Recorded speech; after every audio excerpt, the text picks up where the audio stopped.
Aliyekuwa akisubiriwa pale Islamabad nchini Pakistan ni makamu wa rais wa Marekani JD Vance pamoja na ujumbe wake ambao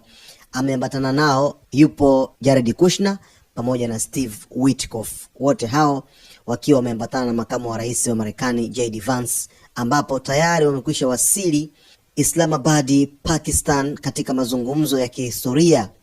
na uongozi wa Iran chini ya ujumbe wake Abbas Araghchi pamoja na Mohammad Ghalibaf, spika wa bunge la Iran. Vance alipokelewa na naibu waziri mkuu Ishaq Dar pamoja na mkuu wa majeshi na mkuu wa vikosi vya ulinzi nchini Pakistan ambaye ni Field Marshal Asim Munir, baada ya kushuka katika kituo cha anga cha Nur Khan wakitumia ndege yao ya Air Force 2 moja kwa moja kutokea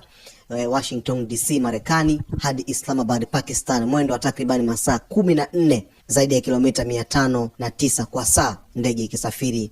umbali mrefu namna hiyo. Ni takribani kilomita 11,000 wamezikata ujumbe wa Marekani kutokea Washington DC Marekani hadi kufika Islamabad Pakistan, kwenda katika mazungumzo ya kihistoria ambapo wanakwenda kujadili masharti 10 ya Irani ambayo iliweza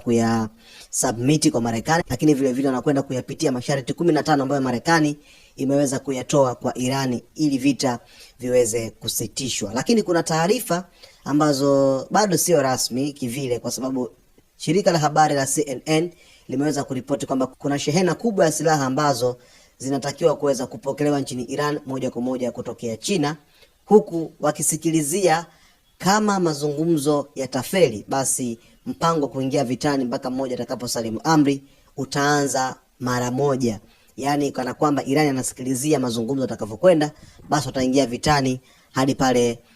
upande mmoja utakaposalimu amri. Lakini China yenyewe imekanusha taarifa hizo kwamba si kweli na hakuna kitu cha namna hiyo. Basi mtazamaji wetu, kwa kuwa mazungumzo haya yataanza muda si mrefu huko nchini Pakistan, yanatarajiwa kuweza kuchukua masaa kadhaa, sisi jukumu letu ni moja tu, kuweza kukupasha habari na kukupa taarifa zote ambazo zitajiri katika mazungumzo haya huko nchini Pakistan.